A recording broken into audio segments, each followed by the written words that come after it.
पाहायचं आहे diabetes insipidus. काय पाहायचं आपल्याला? Diabetes insipidus. आता डायबिटीज इन्सिपिडस पाहायच्या अगोदर आपल्याला नॉर्मल मेकॅनिझम पाहायचं. म्हणजे का आपल्या बॉडीमध्ये एखादी कंडिशन निर्माण होते, आपल्या बॉडीमध्ये एखादा डिसीज, एखादा डिसऑर्डर निर्माण होतं, तर ते का होतं, ते कोठे होतं, अगोदर अॅनाटॉमी समजून घ्यायची. अगोदर काय समजून घ्यायची? अॅनाटॉमी समजून घ्यायची. त्याच्यानंतर पॅथोफिजियोलॉजी समजून घ्यायची आणि त्याच्यानंतर जी डिसीज कंडिशन आहे ती निर्माण होते आणि त्याच्यामध्ये काय होतं, कशामुळे ते डिसीज निर्माण होतं, कशामुळे डिसीज होतं, कॉज काय, सिम्पटम काय, त्याच्यानंतर त्यावर ट्रीटमेंट काय करायची, हे सगळं आपल्याला स्टेप बाय स्टेप समजून घ्यायचं आहे. ओके, तर सुरुवातीला आपण काय पाहू त्या ठिकाणी नॉर्मल मेकॅनिझम. तर डायबिटीज इन्सिपिडस मध्ये होतं काय? तर डायबिटीज इन्सिपिडस म्हणजे काय, त्याची डेफिनेशन काय असेल? कोणत्याही कारणाने अँटी डायबिटिक हार्मोनचं सिक्रेशन कमी झालं असेल. ठीक आहे, कोणत्याही कारणाने अँटी डायबिटिक हार्मोनचं सिक्रेशन असेल ते कमी झाले, कोणत्याही कारणाने अँटी डायबिटिक हार्मोन तयार होत नाही किंवा त्याचबरोबर ते बॉडीमध्ये राहत नाही, तर निर्माण होणाऱ्या कंडिशनला आपण काय म्हणतो? डायबिटीज इन्सिपिडस म्हणतो. समजलं का? मग एडीएचच्या कमतरतेमुळे काय होणार? अँटी डायबिटिक हार्मोन काय करतो? मी तुम्हाला सांगितले झालं. काय सांगितलं होतं आपण? काय शिकलो होतं आपण? काय करतो? अँटी डायबिटिक हार्मोन काय करतो? विनिनचं प्रोडक्शन करताना प्रोडक्शन होऊ देत नाही. एक्सेसिव्ह युरिन प्रोडक्शन होऊ देत नाही. Excessive fluid loss, excessive water loss होऊ देत नाही. बॉडीमध्ये पाण्याला थांबवण्याचं काम कोण करतं? तर हे अँटी डायबिटिक हार्मोन करतो.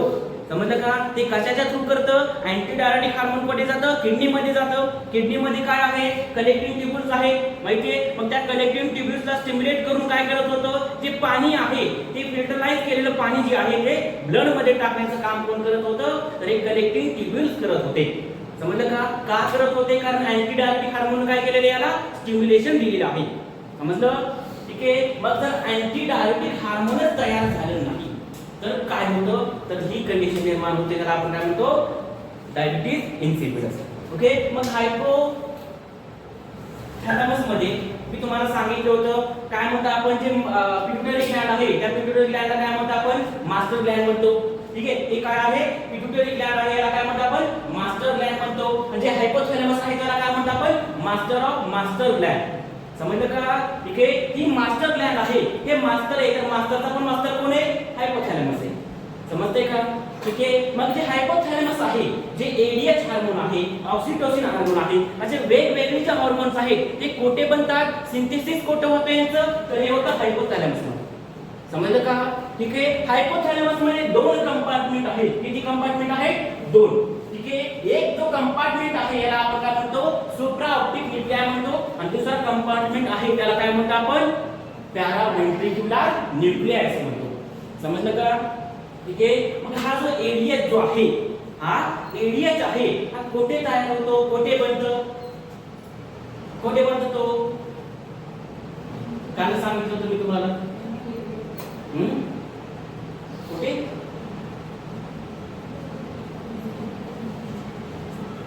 कुठे बनतं?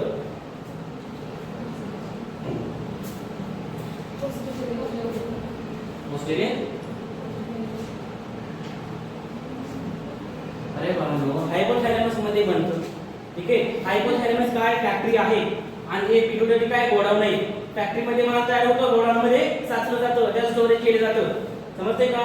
जे हार्मोन्स आहेत, जे अँटी डायबिटिक हार्मोन असेल, ऑक्सिटोसिन असेल, जे काय हार्मोन्स आहेत ते कुठे तयार होतात? हायपोथॅलॅमस मध्ये तयार होतात, बनतात तिथे. परंतु त्यांचं स्टोरेज कुठे होतं? तर या पिट्युटरी मध्ये होतं.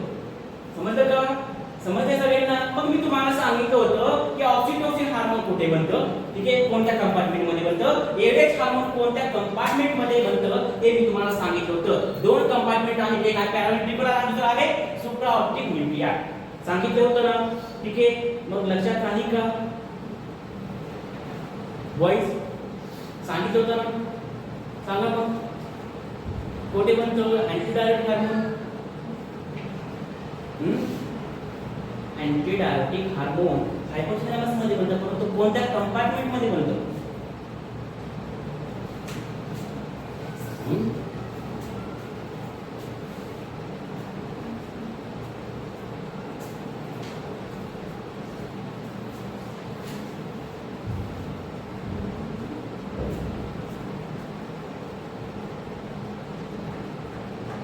सांगा.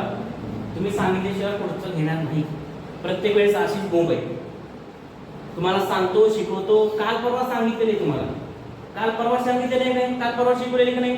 अँटीडायोटिक हार्मोन कसा बनतो, कुठे जातो, काय करतो, हे सगळं शिकवलं होतं नाही.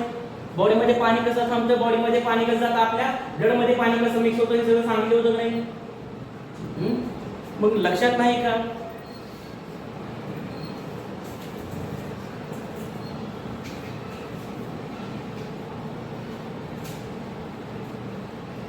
नोट द्यायचा का ब्रेनवर, प्रेशर टाका, व्हॉइस शिवराम, लक्षात नाही? लिहून घेतलं नाही? लिहून घेतलं असेल, लिहून घेतलंय का किती? नाही लिहून घेतलं?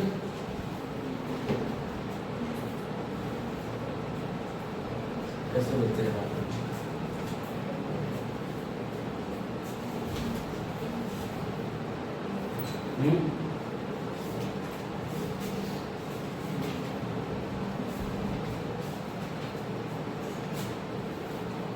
नाही लिहून घेतलं तर इकडे लक्ष द्या. तर जे आपलं अँटीडायोटिक हार्मोन आहे ते कुठे बनतं? It is synthesised in supra optic nuclei मध्ये. समजलं का? आणि ते स्टोरेज कुठे होतं? पोस्टीरियर पिट्युटरी मध्ये. हे पण तुम्हाला सांगितलं होतं. जे ऑक्सिटोसिन हार्मोन आहे ते कुठे बनतं? पॅराव्हेंट्रिक्युलर न्यूक्लियाय मध्ये. कुठे बनतं ऑक्सिटोसिन? पॅराव्हेंट्रिक्युलर न्यूक्लियाय मध्ये बनतं. आणि त्या ऑक्सिटोसिनचं जे सिंथेसिस आहे, सिंथेसिस म्हणजे काय? बनणे. सिंथेसिस म्हणजे काय? प्रोडक्शन होणे. मग हे जे ऑक्सिटोसिन आहे ते कुठे बनतं? या पॅराव्हेंट्रिक्युलर न्यूक्लियाय मध्ये बनतं. आणि तिथून हे कुठे येतं? पोस्टीरियर पिट्युटरी मध्ये येऊन साठून राहतं. समजलं? तसं जे अँटीडायोटिक हार्मोन कुठे बनतं? हे बनतं कुठे? आपलं जे काय सुप्रा ऑप्टिक न्यूक्लियाय आहे हायपोथॅलॅमस मध्ये, तिथे बनतं. तिथे सिंथेसाइज होतं आणि ते कुठे येतं? पोस्टीरियर पिट्युटरी मध्ये. समजलं का? आणि तो पोस्टीरियर पिट्युटरी मध्ये येण्याचा जो मार्ग आहे, मग यामध्ये या कंपार्टमेंट आणि हा कंपार्टमेंट, या दोन्ही कंपार्टमेंट मधून हायपोथॅलॅमस मधून जे काय हार्मोन्स आहेत ते कुठे येतात? पिट्युटरी मध्ये येतात. आणि पिट्युटरी मध्ये येण्याच्या मार्गाला आपण काय म्हणतो? हायपोथॅलॅमो हायपोफेजियल ट्रॅक्ट. काय म्हणतो? हायपोथॅलॅमो हायपोफेजियल ट्रॅक्ट. समजलं का? हे जे हार्मोन्स आहेत, ADH hormone, oxytocin hormone, etcetera etcetera, जे हार्मोन्स आहेत ते कुठे बनतात? हायपोथॅलॅमस मध्ये बनतात. आणि ते कुठे येतात? पिट्युटरी मध्ये येतात. समजलं का? मग ऑक्सिटोसिन आहे, एडीएच आहे, ते कुठे स्टोरेज केले जाते? याचं पोस्टीरियर पिट्युटरी मध्ये याचं स्टोरेज केले जातं. समजलं? आणि पोस्टीरियर पिट्युटरी मध्ये हे कोणा थ्रू येतं? कोणत्या रोडने येतं? कोणत्या मार्गाने येतो? हा जो मार्ग आहे या मार्गाला आपण काय म्हणतो? हायपोथॅलॅमो हायपोफेजियल ट्रॅक्ट. समजलं? समजलं सगळ्यांना? इथपर्यंत तुम्हाला काय डाऊट आहे का? समजते का? आता हायपोथॅलॅमस मध्ये काय तयार झालं? हायपोथॅलॅमस मध्ये तयार झालं एडीएच. एडीएच तयार होऊन कुठे आलं? ते आलं हायपोथॅलॅमो हायपोफेजियल ट्रॅक्ट मधून कुठे आलं? पोस्टीरियर पिट्युटरी मध्ये आलं. कुठे आलं? पोस्टीरियर पिट्युटरी मध्ये. समजलं का? समजलं सगळ्यांना? ठीक आहे. आणि पोस्टीरियर पिट्युटरी मध्ये आल्यानंतर हे जे एडीएच हार्मोन आहे याला आपण दुसरं नाव काय देतो? वेझोप्रेसिन. काय नाव देतो त्याला? वेझोप्रेसिन. ठीक आहे. मग एडीएच जो आहे तो काय आहे? एक वेझोप्रेसिन आहे.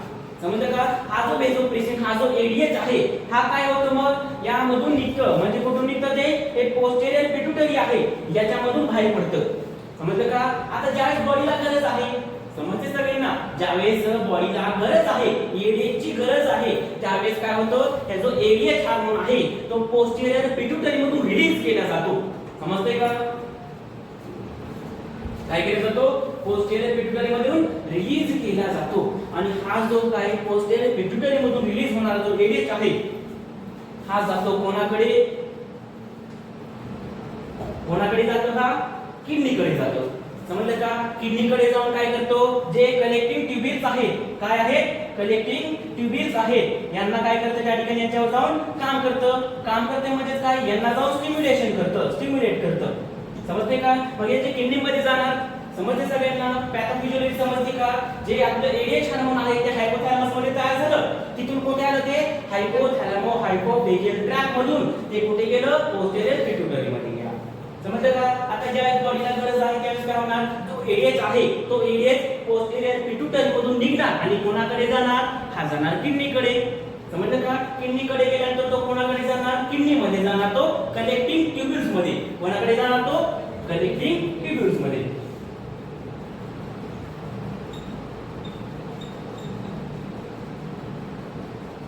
कलेक्टिंग ट्यूब्यूल्स मध्ये जाणार आणि कलेक्टिंग ट्यूब्यूल्सला काय करणार, स्टिम्युलेट करणार, त्याच्यावर जाऊन काम करणार आणि त्याला स्टिम्युलेशन दिलं, त्याच्यावर जाऊन काम केलं, मग कलेक्टिंग ट्यूब्यूल्स काय करतात, जे पाणी आलेलं आहे, जे आपल्याकडे किडनीकडे पाणी आलेलं आहे, मग ते किडनीकडे जे आलेलं पाणी आहे त्या पाण्याला ब्लड मध्ये टाकण्याचं काम कोण करतं, तर हे कलेक्टिंग ट्यूब्यूल्स करतात.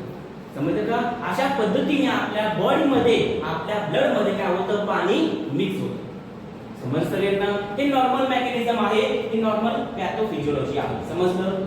ठीक आहे. तयार कुठे होतं, एडीएच कुठे तयार होतं, हायपोथॅलॅमस मध्ये. ठीक आहे. तो कोणत्या मार्गाने येतं, खाली हायपोथॅलॅमो हायपोफिजियल ट्रॅक्ट मधून येतं. कुठे येतं ते, पोस्टेरियर पिट्युटरी मध्ये येतं. समजलं का? आता पोस्टेरियर पिट्युटरी मधून कुठे जाणार, ते किडनीकडे जाणार. ठीक आहे. किडनी मध्ये कोण आहे, कलेक्टिंग ट्यूब्यूल्स आहेत. मग कलेक्टिंग ट्यूब्यूल्स वर जाऊन काय करणार, काम करणार. मग कलेक्टिंग ट्यूब्यूल्स काय करणार, जे पाणी आलेले आपल्याकडे त्या पाण्याला घेणार आणि ब्लड मध्ये टाकणार.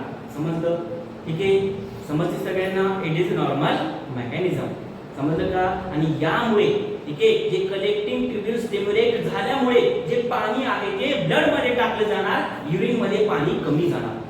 समजलं का? मी तुम्हाला सांगितलं होतं त्या ठिकाणी काय होतं, पाण्याचं फिल्टरायझेशन होतं, बरोबर आहे का? चांगलं जे पाणी आहे ते काय केलं जातं, ब्लड मध्ये टाकलं जातं आणि जो खराब पाणी आहे ज्याच्यामध्ये युरिक ऍसिड आहे, युरिया आहे, ते ब्लॅडरकडे पाठवलं जातं. समजलं का? म्हणजे ते काय आहे, युरिन आहे. मग ते युरिनचं प्रोडक्शन होतं आणि ते ब्लॅडरकडे पाठवतात. समजलं का? मग ज्यावेळेस एडीएच कमी तयार होणार, ठीक आहे, आता कंडिशन कोणती येते, इन्सिपिडस. म्हणजे काय होतं, ज्या वेळेस एडीएच हार्मोनचं सिंथेसिस किंवा एडीएच हार्मोनचं जे प्रोडक्शन आहे ते जर कमी झालं असेल किंवा एडीएच हार्मोनचं प्रोडक्शनच झालं नाही, समजलं का? किंवा ही जी किडनी आहे ती किडनी डॅमेज असेल, हे सगळे कॉजेस आहेत कशाचे, डायबिटीज इन्सिपिडसचे. समजलं का? डायबिटीज इन्सिपिडस म्हणजे काय, एडीएच हार्मोनच्या कमतरतेमुळे जे पाणी आहे ते बॉडीमध्ये थांबत नाही. पेशंट जो आहे तो सारखा युरिन पास आउट करतो. जे पेशंटनं पाणी पिलंय ते सर्व पाणी कशामधून निघून जातं, ते सर्व पाणी त्याच्या युरिन मधून बाहेर निघून जातं. समजलं? इथपर्यंत समजलं सगळ्यांना? ठीक आहे. पण यामध्ये काय होणार बरं, समजलं सगळ्यांना? आता काय झालं, कारण काय आले त्यामध्ये, कोणत्या कारणामुळे डायबिटीज इन्सिपिडस झाला, तर एक कारण काय असू शकतं, हायपोथॅलॅमस डॅमेज झाला असेल, ब्रेन इंजुरी झाली. समजते? एखादा पेशंट डोक्यावर पडला, एखादा जो पेशंटचा काय, समजा एखाद्या माणसाचा काय झाला, रोड ट्रॅफिक ऍक्सिडेंट झाला, ऍक्सिडेंट मध्ये काय झालं, डोक्याला मार लागला, बरोबर आहे, हेड इंजुरी झाली, ब्रेन इंजुरी झाली. मग ब्रेन इंजुरी झाली म्हणजे काय होणार, हायपोथॅलॅमसला पण इंजुरी होऊ शकते.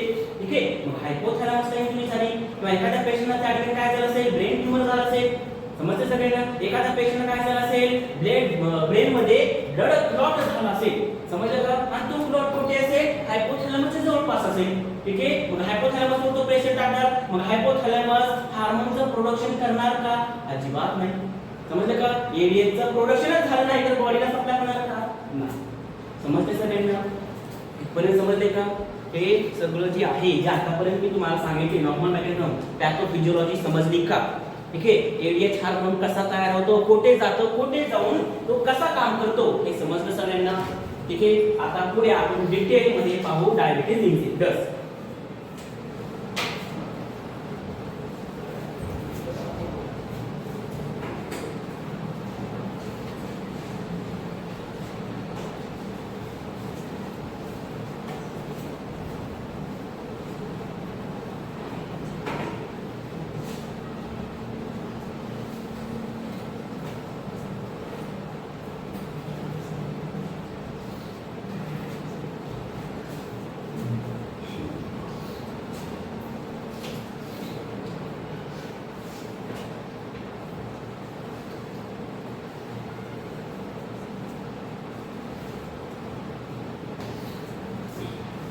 तर डेफिनेशन समजली सगळ्यांना? डेफिनेशन समजली का? डेफिनेशन मध्ये लिहून घ्या definition. Write down definition. Diabetes insipidus is the condition. Diabetes insipidus is the condition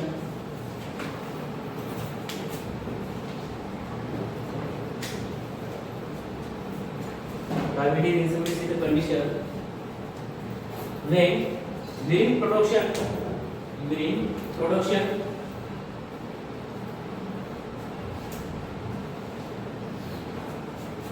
excessive urine production या excessive urine production occurs, excessive urine production occurs, bracket मध्ये लिहा पॉलियुरिया, excessive urine production occurs due to lack of antidiuretic hormone, due to lack of the antidiuretic hormone is called diabetes insipidus. Diabetes insipidus is a condition when excessive urine production occurs due to lack of antidiuretic hormone is called diabetes insipidus. समझलं?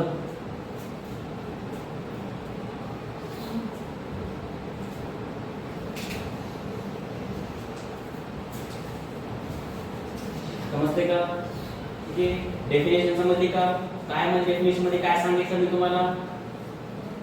Diabetes insipidus is a condition when excessive urine production of due to ADH hormone, ठीक आहे, due to lack of ADH hormone.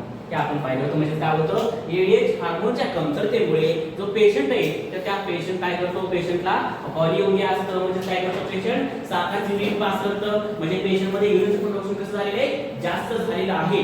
समजलं? जो पाणी आहे तो पाणी बॉडीमध्ये थांबत नाही. पाणी बॉडीमध्ये न थांबल्यामुळे त्या ठिकाणी काय होतं, जे युरिन मध्ये पाण्याचं प्रमाण वाढतं आणि बॉडीमध्ये पाण्याचं प्रमाण कमी होतं.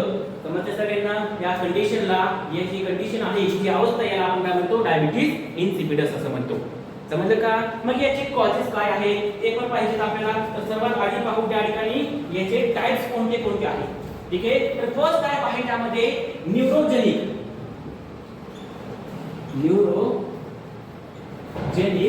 Diabetes insipidus. ठीक आहे, याला आपण काय म्हणतो, सेंट्रल पण म्हणतो, सेंट्रल डायबिटीज इन्सिपिडस और न्यूरोजेनिक डायबिटीज इन्सिपिडस. जे दुसरा टाइप आहे ते आहे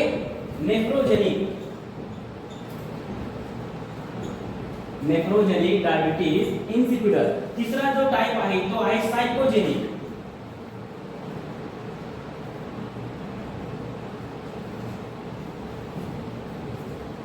काय आहे, सायकोजेनिक डायबिटीज इन्सिपिडस. आता जो पहिला टाइप आहे सेंट्रल, त्याला आपण काय म्हणतो, न्यूरोजेनिक डायबिटीज इन्सिपिडस. मग याच्यामध्ये काय होणार बरं, न्यूरोजेनिक नाव आहे म्हणजे प्रॉब्लेम कुठे आहे, ब्रेन मध्ये.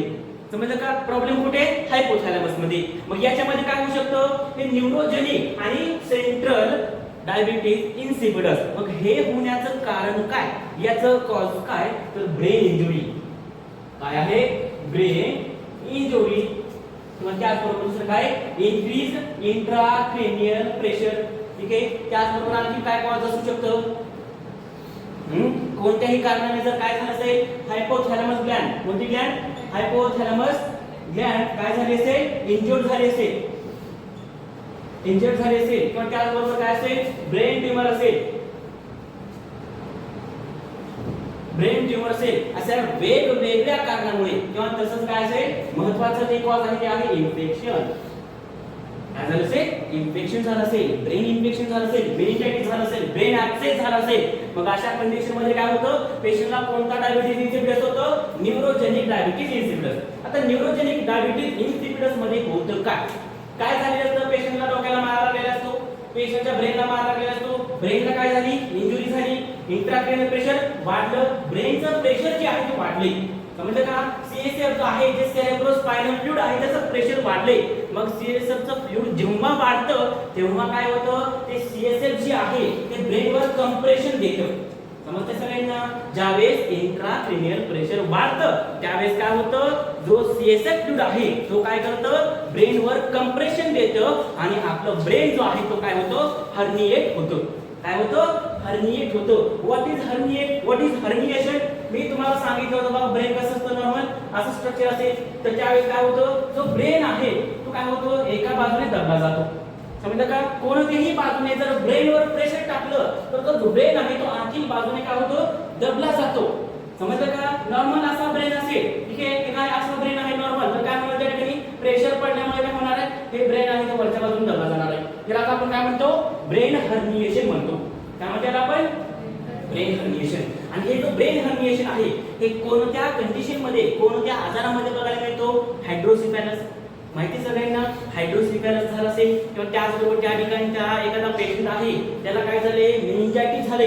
ठीक आहे, काय झाले त्याला? मेनिंजायटिस झालेला आहे, बॅक्टेरियल व्हायरल मेनिंजायटिस झालेला आहे. त्याच्यामध्ये जर इंट्राक्रॅनियल प्रेशर जर 20 mm ऑफ Hg पेक्षा जास्त झाला तर काय होतं? ब्रेन हर्निएशन होतं. समजलं का? इंट्राक्रॅनियल प्रेशर वाढतं. नॉर्मल इंट्राक्रॅनियल प्रेशर किती असतं? नॉर्मल आयसीपी किती असतो?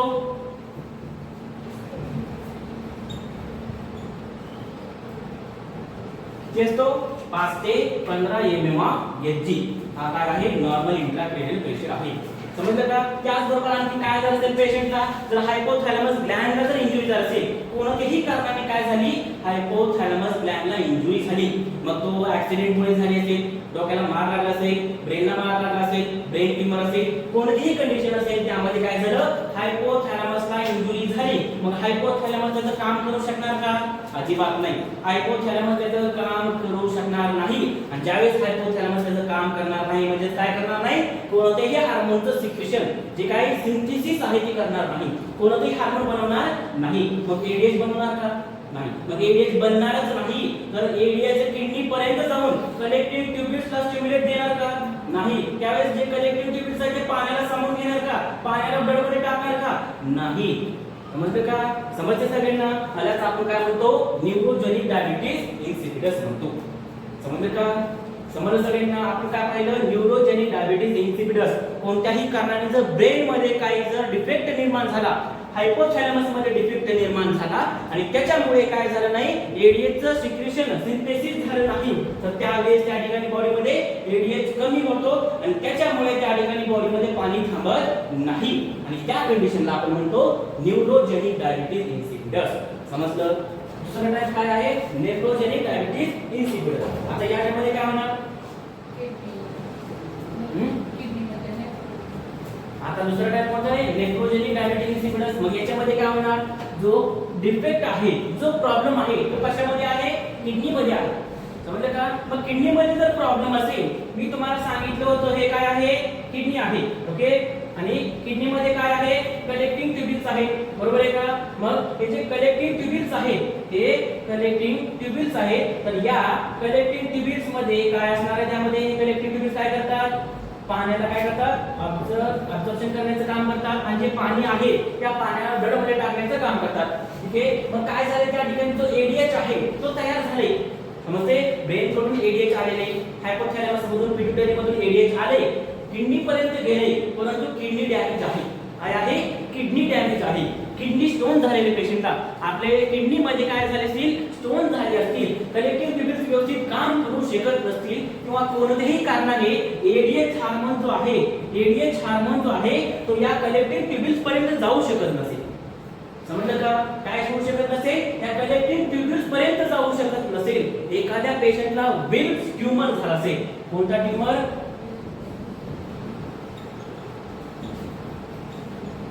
काय झालं असेल? विल्स ट्यूमर झालं असेल. याच्यामध्ये काय होतं? हे जो किडनी आहे त्या किडनीमध्ये ट्यूमर येतात. समजलं का? याला काय म्हणतात आपण? विल्स ट्यूमर असं म्हणतो. त्याबद्दल एखाद्या लेक्चर मध्ये मी तुम्हाला शिकून देतो विल्स ट्यूमर काय असतं. समजलं का? ठीक आहे. मग यामध्ये काय झालेले? विल्स ट्यूमर झालेले. मग विल्स ट्यूमर झालं असेल, किडनी डॅमेज झाली असेल, मग काय होणार? जे कलेक्टिव्ह ट्यूब्यूल्स आहेत तिथपर्यंत एडीएच जाणार का? नाही. कलेक्टिव्ह ट्यूब्यूल्स पर्यंत एडीएच जाऊ शकला नाही तर त्याला स्टिम्युलेशन देणार का? नाही. त्याचं जे काम आहे पाण्याला घेऊन ब्लड मध्ये टाकण्याचं काम आहे ते काम करण्यास सांगणार का? नाही. जर त्याला स्टिम्युलेशन दिलं नाही, त्यानं किडनीवर जाऊन कलेक्टिव्ह ट्यूब्यूल्स वर जाऊन त्यानं जर काम केलं नाही तर जे कलेक्टिव्ह ट्यूब्यूल्स आहे ते पण काम करणार नाही आणि त्यामुळे आपल्या ब्लड मध्ये पाणी येणार नाही आणि जे बॉडी मध्ये आलेले पाणी आहे ते युरिन मधून निघून जाईल. समजलं का? या कंडिशनला आपण काय म्हणतो? नेफ्रोजेनिक डायबिटीज इन्सिपिडस म्हणतो. समजलं? समजते का? ठीक आहे. मग याचे कॉज काय असणार बरं? किडनी फेल्युअर, रिनल फेल्युअर आपण याला म्हणतो. काय म्हणतो याला आपण? रिनल फेल्युअर पण म्हणतो. ओके. त्याचबरोबर आणखी काय असेल त्या ठिकाणी? आणखी काय झालं असेल? आता सांगितलं मी तुम्हाला व्हेन्स ट्यूमर झाला असेल. काय झालं असेल पेशंटला? व्हेन्स ट्यूमर आहे म्हणजे किडनी मध्ये काय आहे? ट्यूमर आहे. तर त्याचबरोबर त्या ठिकाणी काय झालं असेल, किडनी डॅमेज झाली असेल, किडनी डॅमेज झाली असेल. ओके, अशा वेगवेगळ्या कारणांमुळे काय होऊ शकतं, नेफ्रोजेनिक डायबिटीज इन्सिपिडस होऊ शकतं. आता किडनीच खराब आहे, किडनीच काम व्यवस्थित करू शकणार नाही, मग किडनीकडे कितीही अँटीडायबिटिक हार्मोन गेलं तर ते डायलिसिस जे आहे ते रोखू शकत नाही. What is dialysis? आपल्या बॉडीमधून काय होतं, आपल्या किडनीमध्ये आपल्या बॉडीमध्ये पाणी न थांबता ते जे पाणी आहे ते युरिन मधून काय होतं, निघून जाते. याला आपण काय म्हणतो, डायलिसिस म्हणतो. ओके, मग हा जो त्या ठिकाणी डायलिसिसची जी प्रोसेस आहे या ठिकाणी जास्त होणार. आता किडनी काम करते का नाही, किडनी काम केली नाही तर कलेक्टिव्ह ट्युब्यूल्स काम करणार का, नाही करणार. कितीही एडीएच आपण त्याला पाठवले, हायपोथॅलॅमस काय म्हणणार, मी कितीही एडीएच पाठवले तरी किडनी काय करत नाही, त्या एडीएचला ऍक्सेप्टच करत नाही, त्याला घेतच नाही आणि त्या किडनीच्या कलेक्टिव्ह ट्युब्यूल्स पर्यंत हे एडीएच जातच नाही. मग तिथपर्यंत हा गेला नाही तर कलेक्टिव्ह ट्युब्यूल्सला काय काम करायचं आहे हे त्यांना कळणार नाही. समजले का, त्यांना स्टिम्युलेशन मिळणार नाही आणि त्याच्यामुळे बॉडीमध्ये पाणी थांबणार नाही. समजलं का, समजलं सगळ्यांना. त्याला काय म्हणतो आपण, नेफ्रोजेनिक डायबिटीज इन्सिपिडस. नेक्स्ट आहे त्यामध्ये सायकोजेनिक डायबिटीज इन्सिपिडस. सायकोजेनिक म्हणजेच काय, जर काय केलं असेल, एखाद्या वेळेस एक्सेसिव्ह फ्लूइड इंटेक झाला असेल,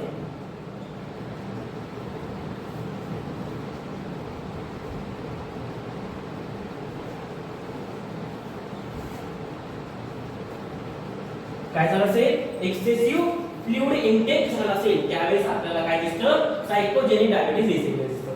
समजलं का. आता जसं मी तुम्हाला सांगितलं होतं की काय होतं, आपल्या बॉडीमध्ये आपण पाणी पितो, 2 लिटर पाणी पिलं तर 2 लिटर आपलं युरिन तयार होतं का, नाही. 2 लिटर पाणी पिलं तर 2 लिटर सुसू तयार होणार आहे का, नाही तयार होणार. ठीक आहे, त्यातलं अर्ध पाणी ऍब्सॉर्ब होणार आहे, जेवढं आपल्यासाठी गरजेचं आहे किंवा जेवढं चांगलं पाणी फिल्टर झालेलं आहे तेवढं काय होणार, ऍब्सॉर्ब होणार. बाकीचं युरिक ऍसिड, युरिया, अमोनियाचं पाणी जे आहे ते निघून जाणार. समजलं. ठीक आहे, युरिन आहे ते बॉडीच्या बाहेर निघून जाणार. परंतु जर अँटी डायबिटिक हार्मोन नसेल, काय नसेल, अँटी डायबिटिक हार्मोन नसेल, त्यावेळेस काय होणार नाही, कलेक्टिव्ह ट्युब्यूल्स त्यांचं काम करू शकणार नाही. कलेक्टिव्ह ट्युब्यूल्स काय काम करतात, पाण्याला घेतात, ब्लड मध्ये टाकतात. समजलं का, युरिन मध्ये पाण्याला जास्त जाऊ देत नाही. समजलं का. मग एडीएच नसतील तर कलेक्टिव्ह ट्युब्यूल्स काम करणार नाही. समजलं का, कलेक्टिव्ह ट्युब्यूल्स काम करणार नाही तर त्या ठिकाणी बॉडीमध्ये पाणी थांबण्याऐवजी बॉडीमधून निघून जाईल. 2 लिटर पाणी पिलं तर 2 लिटर निघून जाईल. समजते सगळ्यांना. ठीक आहे, इथपर्यंत समजलं. त्यानंतर आपण काय पाहिलं, सायकोजेनिक डायबिटीज इन्सिपिडस. याच्यामध्ये काय होतं, नॉर्मल आपण दिवसातून 2 लिटर पाणी पितो, 3 लिटर पाणी पितो. एखाद्या दिवशी आपण 4-5 लिटर पाणी पिलं. काय केलं आपण, एखाद्या दिवशी 4-5 लिटर पाणी पिलं तर काय होणार, सगळं पाणी बॉडीमध्ये रिटेन होणार का, नाही. जेवढं तुम्ही पाणी पिलेलं आहे, आपल्याला रोजची सवय काय आहे, 2 लिटरची. ठीक आहे, 2 लिटर मध्ये समजा 1 लिटर ऍब्सॉर्ब होत होतं. किती सवय आपल्याला, 2 लिटर पाणी पिण्याची सवय आहे. ठीक आहे, 2 लिटर मधून काय झालं, 1 लिटर पाणी जे आहे ते बॉडीमध्ये ऍब्सॉर्ब झालं. 1 लिटर जे आहे ते दिवसातून काय झालं, युरिन मधून निघून गेलं. समजलं का. परंतु काय झालेलं, 1 लिटर ऍब्सॉर्ब झालेले, तर त्याच दिवशी किंवा दुसऱ्या दिवशी आपण काय केलं, 4 लिटर पाणी पिलं. किती लिटर पाणी पिलं, 4 लिटर पाणी पिलं. आता 4 लिटर पाणी पिल्यानंतर आपलं जे एडीएच हार्मोन आहे, आपल्या बॉडीमध्ये काय आहे, अँटी डायबिटिक हार्मोन आहे, जे काय करतं, पाण्याला रिटेन करण्याचं काम करतं, कलेक्टिव्ह ट्युब्यूल्सला स्टिम्युलेट देण्याचं काम करतं. मग हे जे एडीएच हार्मोन जे आहे ते दिवसाभर त्या ठिकाणी एडीएच हार्मोन काय करतं, किडनीमध्ये जातं. किडनीमध्ये जाऊन काय करतं, पाण्याला रिटेन्शन करण्यासाठी काय करतं, मदत करतं. ठीक आहे, मग आपल्याला किती सवय आहे, 2 लिटर पाण्याची सवय आहे. त्या ठिकाणी पाण्याचं प्रमाण वाढलं, 4 लिटर पाणी झालं. ठीक आहे, मग एक्स्ट्रा 2 लिटर आपली बॉडी अडॅप्ट करू शकत नाही. समजलं का. आपली किडनी आणि आपले कलेक्टिव्ह ट्युब्यूल्स आहेत, त्यांना सवय आहे का 4 लिटर पाण्याला रिटेन्शन करायची, 4 लिटर पाण्याला ऍब्सॉर्ब करायची सवय का, नाही. त्यांना सवय किती लिटरची होती, 2 लिटरची होती. एखाद्या दिवशी 4 लिटर आलं तर त्या सगळ्यांना ते ऍब्सॉर्ब करू शकणार नाही.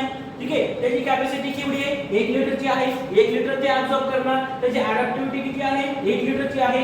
1 लिटर ऍब्सॉर्ब करणार आणि बाकीचे राहिले 3 लिटर ते काय करणार, बॉडीच्या बाहेर काढून देणार.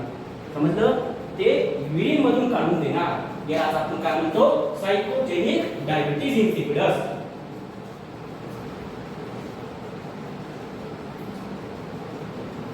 ठीक आहे, इथपर्यंत समजलं. कोणाला काही डाऊट आहे का इथपर्यंत, नाही ना. ठीक आहे, तर आता नेक्स्ट आपल्याला पाहायचं आहे सिम्पटम्स. ठीक आहे. आपण कारणे पाहिले तर टाइप्स पाहिले, न्यूरोजेनिक डायबिटीज इन्सिपिडस आहे, नेफ्रोजेनिक डायबिटीज इन्सिपिडस आहे, त्याच्यानंतर आहे सायकोजेनिक डायबिटीज इन्सिपिडस. मग हे प्रत्येक प्रकार हा प्रत्येक टाइपचा डायबिटीज इन्सिपिडस का निर्माण होतो आणि का आपल्या बॉडीमध्ये दिसत होतं ते रिझन, त्याची कॉजेस, त्याची कारणे मी तुम्हाला सांगितली. समजलं. त्याच्यानंतर पाहायचे आपल्याला सिम्पटम्स. ठीक आहे. आता ज्या वेळेस काय होत नाही, बॉडीमध्ये पाणी थांबत नाही. ठीक आहे. बॉडीमध्ये पाणी थांबत नाही तर काय होणार, बॉडीमधून पाणी निघून जाणार. ठीक आहे. आता किडनी पर्यंत पाणी तर आलंय परंतु किडनीमध्ये कलेक्टिव्ह टिश्यूज आहेत, ते पाण्याला घेऊन ब्लड मध्ये टाकत नाही, तर ते काय करणार, त्या पाण्याला युरिन मध्ये टाकण्याचं काम ते करणार. समजलं. आणि त्याच्यामधून काय होणार, जे आपले ब्लॅडर आहे, युरिनरी ब्लॅडर आहे, त्याच्यामध्ये काय वाढणार, युरिनचं प्रोडक्शन वाढणार. युरिनचं जे सप्लाय आहे तो वाढणार आणि युरिनचं सप्लाय वाढल्यानंतर त्या ठिकाणी एक्सेसिव्ह युरिन आहे ते पास आउट होणार. समजलं. आणि एक्सेसिव्ह युरिन पास आउट झालं तर त्या कंडिशनला आपण काय म्हणतो, पॉलियुरिया असं म्हणतो. समजतंय. ठीक आहे. पॉलियुरिया कशाला म्हणतो आपण, एक्सेसिव्ह युरिन प्रोडक्शन किंवा एक्सेसिव्ह युरिनेशन होणे, त्याला काय म्हणतो आपण, पॉलियुरिया असं म्हणतो. लिहिलं काय सगळं.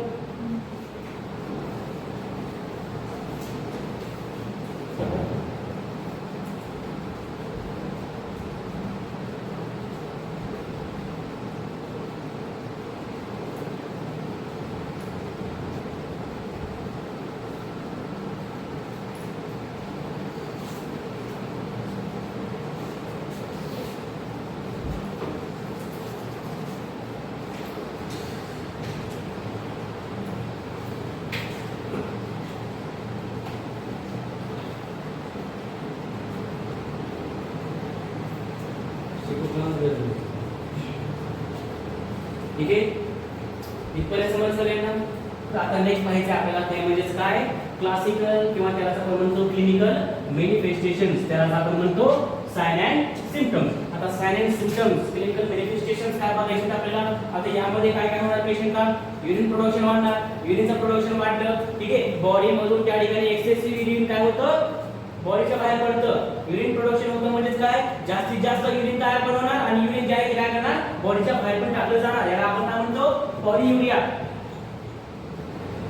काय म्हणतो याला आपण, पॉलियुरिया असं म्हणतो. काय म्हणतो याला आपण, पॉलियुरिया. पॉलियुरिया म्हणजेच काय, एक्सेसिव्ह युरिन पास आउट होणे, एक्सेसिव्ह युरिनचं प्रोडक्शन होणे आणि एक्सेसिव्ह युरिन पास आउट होणे, याला काय म्हणतो आपण, पॉलियुरिया. ठीक आहे. ऑल्गियुरियाला कशाला म्हणतो आपण, ऑल्गियुरिया माहिती आहे कोणाला,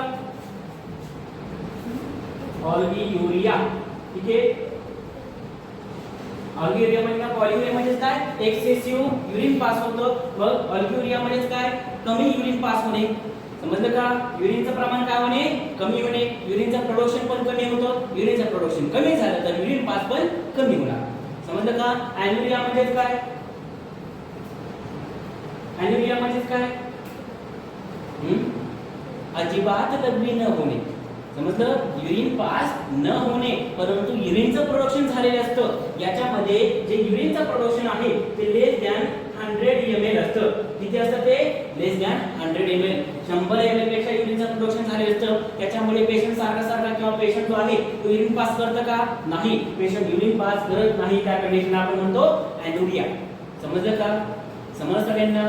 ठीक आहे. समजते. अशा वेगवेगळ्या प्रकारच्या टर्मिनॉलॉजीज आहेत, जसे की आहे अल्बुमिनुरिया आहे, प्रोटीनुरिया आहे. ठीक आहे. त्याचबरोबर युरिचुरिया आहे, हिमॅच्युरिया आहे. हिमॅच्युरिया म्हणजे काय, ब्लड मधून युरिन मधून काय असणे, ब्लड झाली, याला काय म्हणतो आपण, हिमॅच्युरिया असं म्हणतो. ओके. त्याच्यानंतर काय करणे आपण, युरियाच्युरिया कशाला म्हणतो, युरियाच्युरिया. युरिन मध्ये कशाचं प्रमाण वाढणे, नाही, साखरेचं नाही. युरिन मध्ये युरिक ऍसिड, युरियाचं प्रमाण वाढणे, याला आपण युरियाच्युरिया म्हणतो. त्याचबरोबर त्या ठिकाणी आपण युरिन मध्ये शुगर वाढणे, युरिन मध्ये ग्लुकोज वाढणे, याला काय म्हणतो, ग्लायकोसुरिया म्हणतो. काय म्हणतो, ग्लायकोसुरिया असं म्हणतो. सूर्या नाही, सूर्या. ओके. ग्लायकोसुरिया असं म्हणतो. समजलं सगळ्यांना. अल्बुमिनुरिया म्हणजे काय, युरिन मध्ये काय असणे, अल्बुमिन असणे, याला काय म्हणतो आपण, अल्बुमिनुरिया असं म्हणतो. समजलं का. प्रोटीनुरिया कशाला म्हणणार, मग युरिन मध्ये काय असणे, प्रोटीन असणे, याला काय म्हणतो आपण, काय म्हणतो, प्रोटीन युरिया असं म्हणतो. समजलं. ठीक आहे. तर यामध्ये काय होतं, डायबिटीज इन्सिपिडस मध्ये काय होतं, युरिनचं प्रमाण वाढले म्हणजे काय होणार, पॉलियुरिया होणार. समजते का. बॉडी मध्ये जे फ्लुइड आहे ते थांबतं का, नाही थांबत, ते निघून जाते. खूप सारं जे फ्लुइड आहे ते युरिन मधून जाते, बॉडी मध्ये थांबतच नाही, ब्लड मध्ये येतच नाही. तर काय होणार, काय होणार, ब्लड मध्ये कमी पाणी आलं, ब्लड मधलं जर फ्लुइड कमी झालं तर काय होतं, ब्लडची क्वांटिटी कमी होते आणि काय होतं, त्याला काय होणार, हायपोव्होलिमिया होणार. ब्लड व्हॉल्यूम कमी होणार का नाही. ठीक आहे. हायपोव्होलिमिक शॉक मध्ये मी तुम्हाला सांगितलं होतं, जर काय झालं असेल, पेशंटचं एक्सेसिव्ह युरिन प्रोडक्शन होत असेल किंवा त्याचबरोबर जर पाणी ब्लड मध्ये कमी झालं असेल आणि ब्लड मध्ये पाणी कोण टाकतं, तर कलेक्टिंग ट्यूब्स टाकतात. ठीक आहे. जर कलेक्टिंग ट्यूब्स व्यवस्थित काम करणार नाही तर ब्लड मध्ये पाणी येणार का, नाही. ब्लड मध्ये पाणी आलं नाही तर ब्लडची क्वांटिटी कमी होणार, कारण ब्लड मध्ये 70% काय पाणी आहे. समजतं का. ब्लडची क्वांटिटी कमी झाली, ब्लडची व्हॉल्यूम कमी झाली तर कोणती डिसीज कंडिशन झाली, कोणती टर्म दिसणार आपल्याला, हायपोव्होलिमिया दिसणार. आणि त्याचबरोबर त्या ठिकाणी ब्लड कमी झाले, आपल्या आर्टरीज मध्ये जो ब्लड वाहतो त्याचं प्रमाण कमी झालं तर काय होणार, त्याचं प्रेशर वाढणार का कमी होणार, प्रेशर कमी होणार आणि आपल्याला काय दिसणार, हायपोटेन्शन दिसणार. समजलं का. काय दिसणार आपल्याला, हायपोटेन्शन. शॉक मध्ये एक शिकवले मी तुम्हाला, लक्षात येईल. हे काय होणार, हायपोव्होलिमिया होणार आणि हायपोव्होलिमिया मध्ये काय झालं, हायपोटेन्शन झालं. समजलं का. ठीक आहे. काय होतं, पॉलियुरिया होतं. समजतं सगळ्यांना. ठीक आहे. रूट काय आहे, सुरुवात कुठून झाली, पॉलियुरिया पासून. पॉलियुरिया होणार, पॉलियुरिया झालं, खूप सारं पाणी बॉडीच्या बाहेर निघून गेलं, बॉडी मध्ये पाणी थांबत नाही, ब्लड मध्ये पाणी चालत नाही तर काय होणार, हायपोव्होलिमिया होणार. समजलं का. हायपोव्होलिमिया झाले, ब्लडची लेवल कमी झाली. ब्लड कमी झाले, आर्टरी मध्ये वाहणारा ब्लड कमी आहे तर त्याच्यामुळे काय होणार, ब्लड कमी असेल तर आर्टरीवर पडणारा प्रेशर पण कमी असणार, ब्लड प्रेशर कमी असणार म्हणजे काय, हायपोटेन्शन. ठीक आहे. आणि हायपोटेन्शन मुळे काय होतं हे तुम्ही सांगायचं. काय होतं, हायपोटेन्शन झाल्यानंतर काय होतं, कंपन्सेटरी मेकॅनिझम ऍक्टिव्हेट होते, सांगितलं होतं ना. कंपन्सेटरी मेकॅनिझम ऍक्टिव्हेट झाले तर काय होणार, काय होणार, अरे बावळट, काय होणार, हार्ट रेट इन्क्रीज होणार. ठीक आहे. आणि काय दिसणार आपल्याला, टॅकीकार्डिया दिसणार. काय दिसणार, टॅकीकार्डिया दिसणार. का बरं दिसणार, कारण हायपोटेन्शन झाले. ठीक आहे. हायपोटेन्शन आहे, हायपोव्होलिमिया आहे, मग त्याच्यामुळे काय होणार आहे, आपल्या बॉडीमध्ये जे ब्लड लेवल आहे ते कमी आहे. जर बॉडीमध्ये कमी ब्लड असेल तर व्हायटल ऑर्गन पर्यंत ब्लड सप्लाय प्रॉपर होणार का, नाही. ब्लड सप्लाय कमी पडल्यामुळे, न्यूट्रिशन ऑक्सिजन कमी पडल्यामुळे आपलं ब्रेन काय पाठवणार, सिग्नल पाठवणार. समजलं का. आणि काय ऍक्टिव्हेट होणार, सिम्पॅथेटिक नर्वस सिस्टीम ऍक्टिव्हेट होणार.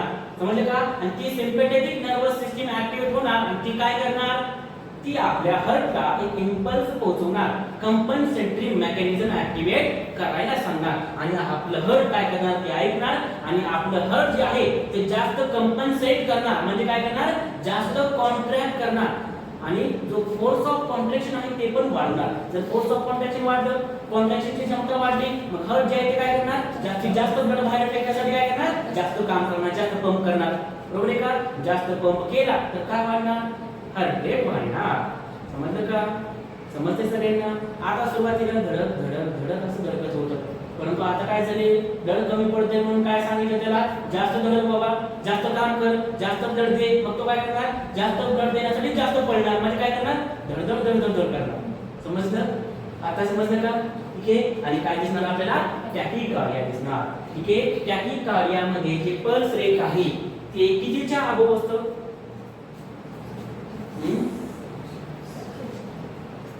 किती, more than 100 beat per minute. ठीक आहे. 100 पेक्षा काय असतो, हार्ट रेट जास्त असतो. ठीक आहे. त्याला काय म्हणतो आपण, टॅकीकार्डिया. जर कोण ॲक्युरेट विचारलं किंवा ॲव्हरेज जर विचारलं तर किती आहे, 120 पेक्षा जास्त जे पर्सेंट आहे त्याला आपण काय म्हणतो, टॅकीकार्डिया असं म्हणतो. समजलं सगळ्यांना. हे सर्व कंडिशन दिसणार, इथपर्यंत समजलं सगळ्यांना. कोणाला काय डाऊट आहे का, नाही. आता काय झालं इकडे लक्ष द्या, काय झालेले, पॉलियुरिया झाला. आता पॉलियुरियामुळे काय झालेले, बॉडीमध्ये ब्लड, सॉरी बॉडीमध्ये जे फ्लुइड आहे ते थांबतंय का, नाही. बॉडीमध्ये पाणी थांबतंय का, नाही. वॉटर निघून जाते. आता वॉटर निघून गेला बॉडीमधून तर बॉडीमध्ये काय होणार, जल कमतरता होणार, काय होणार? डिहायड्रेशन होणार. काय होणार? डिहायड्रेशन होणार. समजलं का? समजते सगळ्यांना? बॉडीमध्ये काय होणार? डिहायड्रेशन होणार. जर पाणी थांबत नाहीये बॉडीमध्ये, जर आपण कितीही पाणी पिलं, 2 लिटर पाणी पिलं, 4 लिटर पाणी पिलं, सगळं युरिन मधून निघून जाते. बॉडीमध्ये पाणी थांबणार आहे का? नाही. बॉडीमध्ये पाणी जर कमी झालं त्याला आपण काय म्हणतो? जल कमतरता म्हणतो. डिहायड्रेशन आपल्याला दिसून येणार. समजलं सगळ्यांना? समजतंय का? ठीक आहे. जर डिहायड्रेशन जर झालं, बॉडीमध्ये पाणी कमी झालं, जल कमतरता कमी झाली, तर काय होतं? आपल्या ब्रेन मध्ये, आपल्या हायपोथॅलॅमस मध्ये काय आहे? थ्रस्ट सेंटर आहे. काय आहे? वेगवेगळे सेंटर आहेत आपल्या हायपोथॅलॅमस मध्ये. त्यातले एक सेंटर आहे थ्रस्ट सेंटर. ठीक आहे. मग काय होतं? ज्यावेळेस बॉडीमध्ये डिहायड्रेशन होईल, आपले जे हायपोथॅलॅमस आहे त्याच्यामध्ये थ्रस्ट सेंटर आहे ते काय होतं? ऍक्टिव्हेट होतं. समजलं का? आणि त्यावेळेस आपल्याला तहान लागते. समजलं का? थ्रस्ट सेंटर ऍक्टिव्हेट झालं नाही तर आपल्याला कळणार पण नाही की आपल्या बॉडीमध्ये डिहायड्रेशन होते. आपल्याला समजणार पण नाही की आपल्याला पाणी कमी पडते. समजलं का? मग हे कोण सांगतं? डिहायड्रेशन झाल्यामुळे हायपोथॅलॅमस मध्ये असणारं थ्रस्ट सेंटर हे ऍक्टिव्हेट होतं. आणि हा ऍक्टिव्हेट झाला की आपल्या घशाला कोरड पडते, तोंडाला कोरड पडते, जीभ कोरडी पडते आणि आपल्याला तहान लागते. याचं आपल्याला सेन्सेशन होतं. समजलं का? समजलं सगळ्यांना? ठीक आहे. या कंडिशनला आपण काय म्हणतो?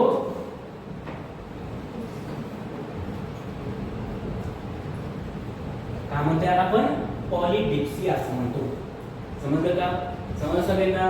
पॉलिडिप्सिया झाले, खूप जास्त पाणी लॉस झाले, बॉडीमध्ये पाणी थांबत नाही, युरिन मधून सगळं पाणी निघून जाते, तर बॉडीमध्ये पाणी कमी होणार, डिहायड्रेशन होणार. डिहायड्रेशन झालं तर काय होणार? आपला हायपोथॅलॅमस मध्ये काय? थ्रस्ट सेंटर ऍक्टिव्हेट होणार आणि तो थ्रस्ट सेंटर ऍक्टिव्हेट झाल्यामुळे काय होणार? आपल्याला तहान लागणार. ठीक आहे. तोंडाला कोरड पडणार, जिभेला कोरड पडणार, ओठ कोरडे होणार. ठीक आहे. याच कंडिशनला आपण काय म्हणतो? पॉलिडिप्सिया असं म्हणतो. तहान वाढणे. आपली तहान काय होते?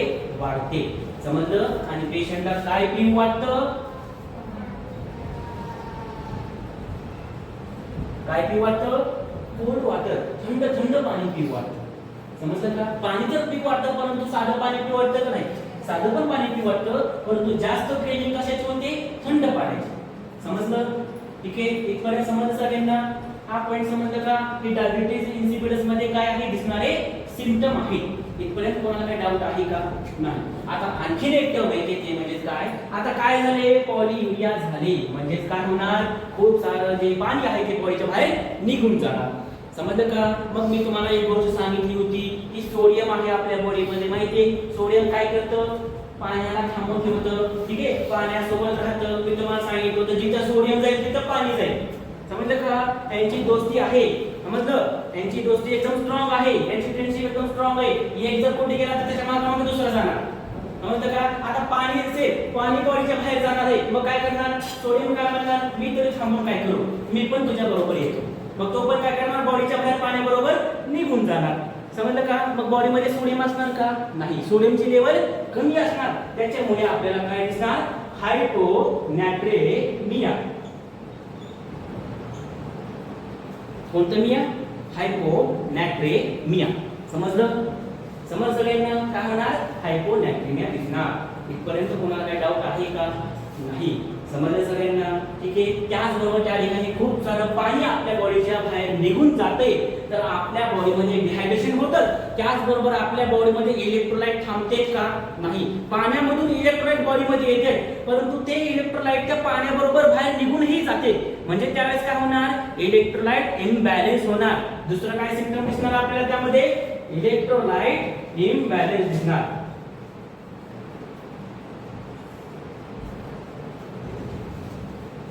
समजलं? समज सगळ्यांना? हे काय आहेत? सिम्पटम्स आहेत. इथपर्यंत कोणाला काय डाऊट आहे का? ठीक आहे. एकदा सिम्पटम रिवाइज करतो, तुम्हाला आणखी एकदा शॉर्ट मध्ये समजून सांगतो. लक्ष द्या. सुरुवातीला काय झाले?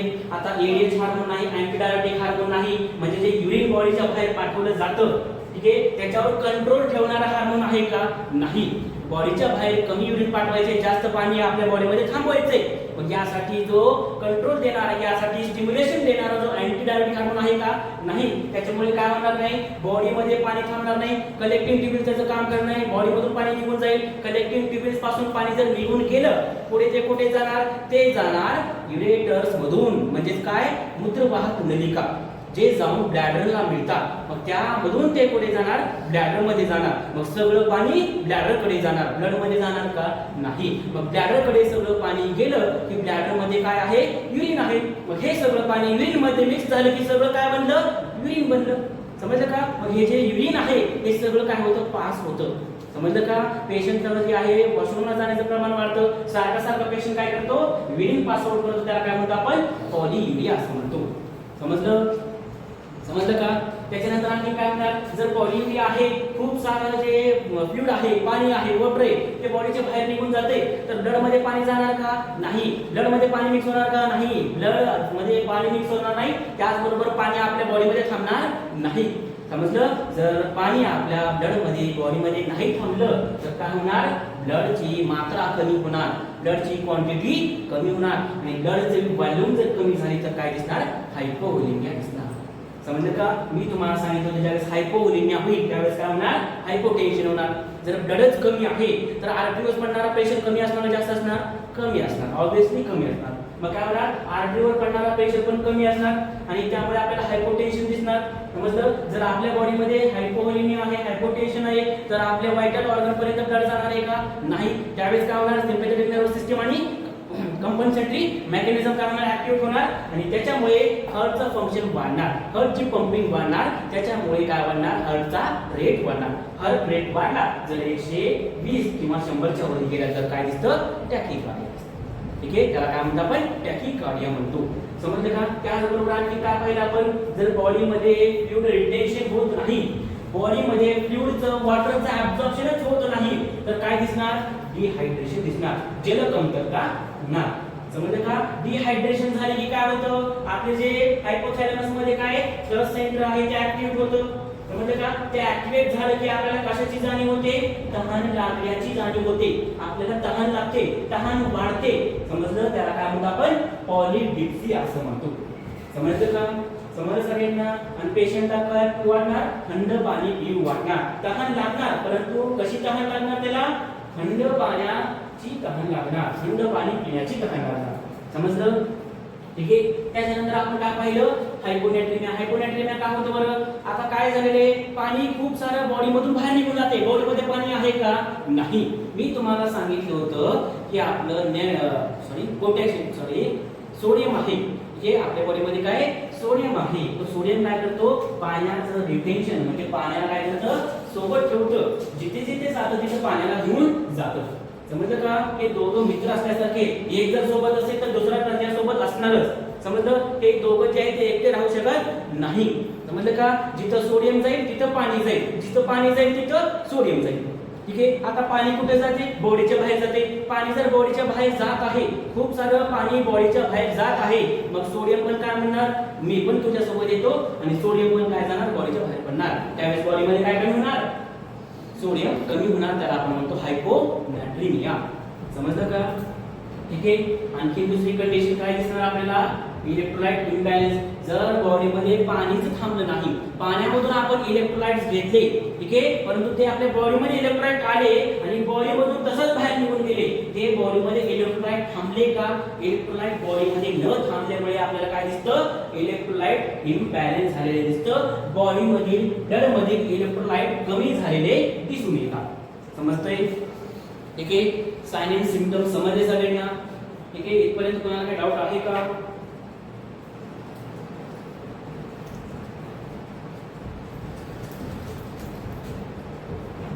तर आपल्याला काय माहिती पुढे, मॅनेजमेंट. मॅनेजमेंट मध्ये काय करणार बरोबर, सुरुवातीला मेडिकल मॅनेजमेंट.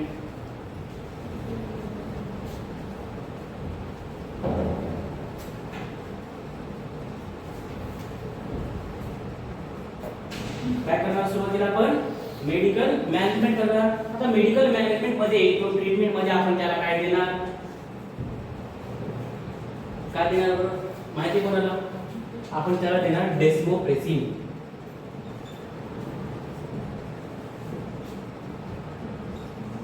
काय देणार आपण त्याला, डेस्मोप्रेसिन हे काय देणार, मेडिसिन देणार. ठीक आहे. मेडिकल मॅनेजमेंट मध्ये काय करायचंय, पेशंटला काय द्यायचंय, डेस्मोप्रेसिन द्यायचंय. हे डेस्मोप्रेसिन काय आहे, हे आहे सिंथेसाइज्ड, हे आहे सिंथेसाइज्ड अँटी डायबिटिक हार्मोन. समजलं. ठीक आहे. मग काय केलं आपण, पेशंट मध्ये अँटी डायबिटिक हार्मोन कमी होता, समजलं सगळ्यांना. त्यामुळे काय झालेले, पेशंट मध्ये अँटी डायबिटिक हार्मोन कमी झाल्यामुळे खूप सारा जे फ्लूइड आहे ते बॉडीच्या बाहेर निघून जाते, फ्लूइड रिटेन्शन होत नाही, वॉटर रिटेन्शन होत नाही, वॉटर ऍब्सॉर्प्शन होत नाही. मग आपल्याला काय करायचे, मेन कारण काय होतं, डेफिशियन्सी ऑफ एडीएच होतं. समजलं का, due to lack of ADH होतं. जर आपण एडीएच दिलं तर काय होणार, ही जी प्रॉब्लेम आहे ती दूर होणार. समजलं का. मुख्य प्रॉब्लेम, मुख्य कॉज, मेन कॉज काय होता तर एडीएच कमी होता. समजलं का. जर आपण सिंथेसाइज्ड केलेलं म्हणजे बनवलं गेलेलं एडीएच जे आहे, ठीक आहे, लॅब मध्ये वेगवेगळे रिसर्च करून जे बनवलं गेलेलं एडीएच आहे ते आर्टिफिशियल एडीएच काय करायचं, पेशंटला द्यायचं आणि पेशंटला देऊन त्याच्यामध्ये अँटी डायबिटिक हार्मोन काय होतात, तयार होतात, ते किडनीवर जातात आणि काम करतात आणि पाण्याचं ऍब्सॉर्प्शन होतं.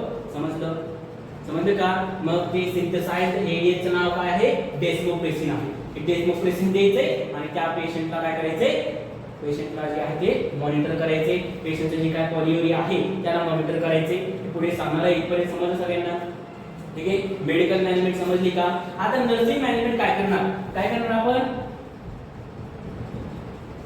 Nursing management. पण त्याच्यामध्ये पहिला पॉइंट जे प्रायोरिटी आपल्याला द्यायची, कशाला द्यायची, युरिन आउटपुटला. काय करायचं आपल्याला, मॉनिटर युरिन आउटपुट.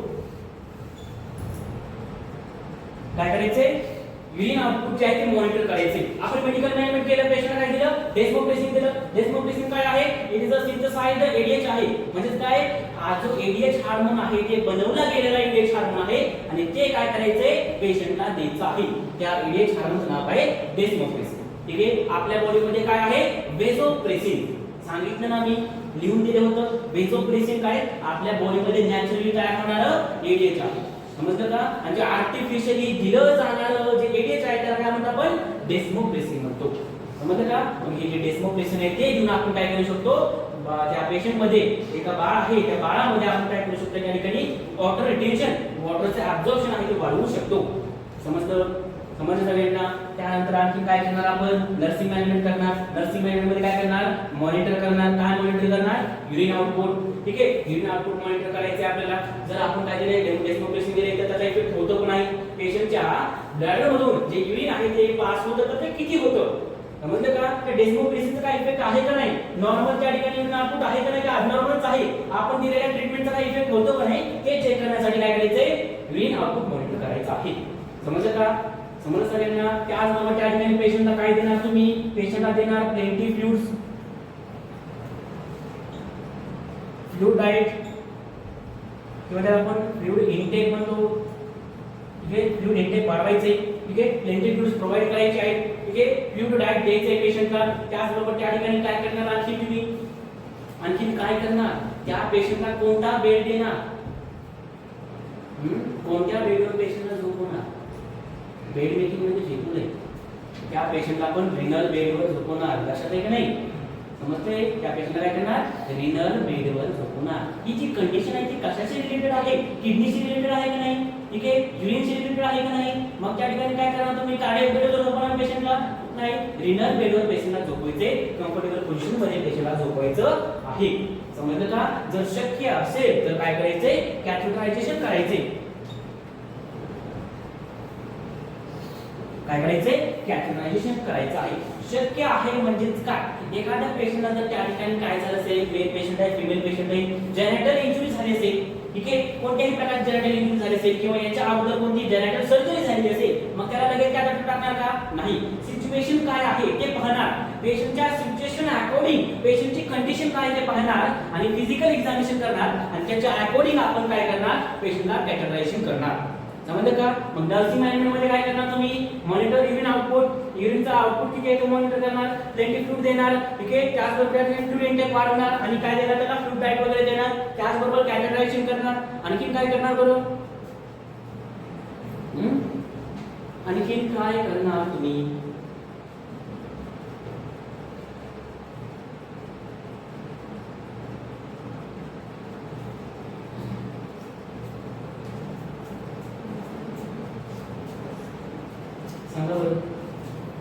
तुम्ही पण सांगा जरा काय म्हणा, तुम्ही पण तुमच्या सदसद विवेक बुद्धीचा वापर करा. रेनल बेड मध्ये सगळं सांगा, वुलनचे ब्लँकेट हे ते रेनल बेड आपण द्यायचं म्हटलं तर त्यामध्ये सगळे कम्फर्टेबल आहे, सगळं रेनल ते वुलनचे ब्लँकेट वगैरे सगळं ते आलं त्यामध्ये, ते समजून सांगा. बॉईज सांगा बरं, लावा बरं लॉजिक, सदसद विवेक बुद्धी त्याचा वापर करा. आणखी काय करणार, असा पेशंट आहे ज्याला सारखं युरिन पास होत होते, ज्याला काय झालेलं आहे, डिहायड्रेशन झालेलं आहे, सिम्प्टोमॅटिक ट्रीटमेंट करायची आहे. समजलं का, काय करायचं आपल्याला, सिम्प्टोमॅटिक ट्रीटमेंट करायची आहे. आपल्याला सिम्प्टम्सला कमी करायचे.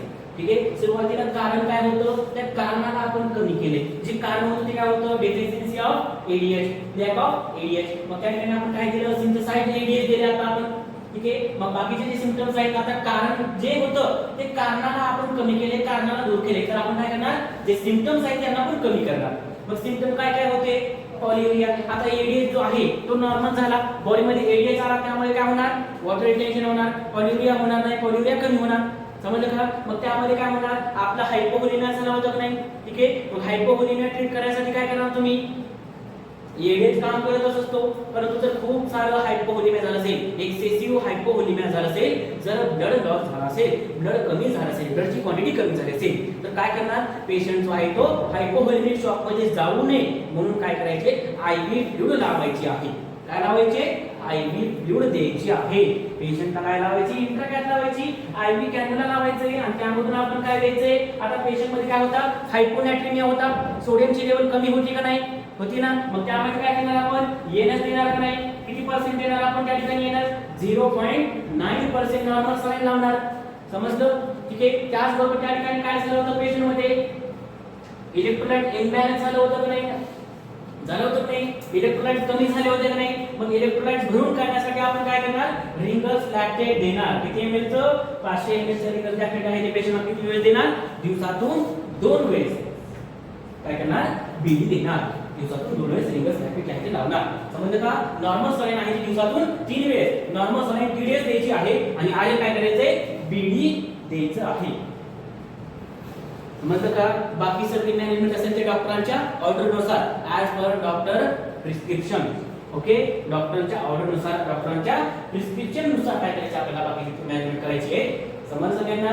ठीक आहे, मग आपण काय ट्रीट केलं, काय काय ट्रीट केलं आपण, एडीएच कमी झाला होता. ठीक आहे, त्याला आपण ट्रीट केलं. एडीएच कमी झाल्यामुळे पॉलियुरिया झाला होता, मग पॉलियुरियाला आपण काय केलं, आपण ट्रीट केलं.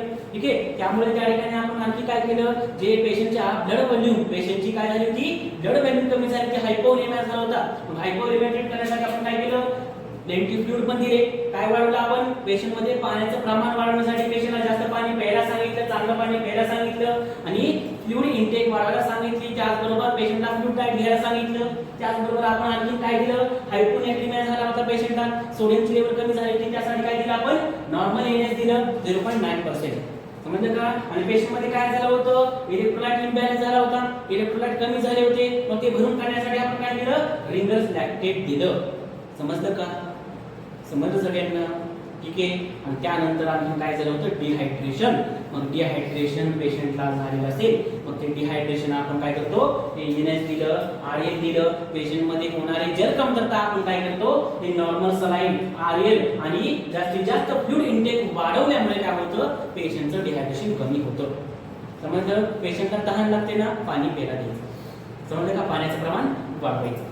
समजलं का, त्यामुळे काय होणार, पाण्याची जी लेवल आहे ती बॉडीमध्ये नॉर्मल होणार, इलेक्ट्रोलाइट बॅलन्स होणार आणि आपल्या बॉडीमध्ये डिहायड्रेशन जे दिसत होतं, जे पेशंटमध्ये डिहायड्रेशन दिसत होतं, ते डिहायड्रेशन पण ट्रीट होणार.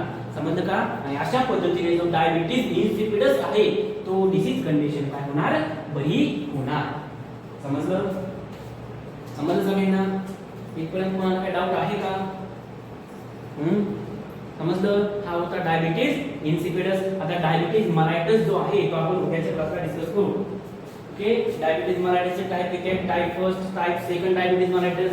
ठीक आहे, जुवेनाइल डायबिटीज मलायटस आणि जो non dependent insulin diabetes mellitus, हे सगळं आपण उद्याच्या क्लासला पाहू.